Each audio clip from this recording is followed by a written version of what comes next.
Kapasok lang na balita, ikinalungkot ng netizens ang biglang pagpanaw ng blogger-youtuber na si Lloyd Cafe Cadena. Siya ay 26 na taong gulang. Sa official Facebook page ni Lloyd Cadena, unang lumabas ang malungkot na balita. Ang nakasaad sa post, "It is with a heavy heart and great sadness that we announce the untimely demise of our beloved brother, Lloyd Cafe Cadena. May he be remembered for all the joy and laughter he shared with everyone. My family and I ask for your prayers, respect, and privacy during this time." Sa ngayon, wala pang inilalabas ang kamag-anak ni Lloyd Cadena tungkol sa dahilan ng kanyang pagpanaw.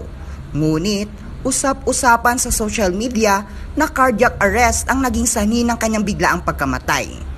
Kilala si Lloyd Cadena bilang isa sa mga pioneer content creators sa local vlogging at unang sumikat si Lloyd dahil sa mga nakakatuwa nitong skits at vlogs sa YouTube. Kilala rin siya dahil sa kanyang annual charity projects gaya ng pamamahagi niya ng school supplies sa mga estudyante.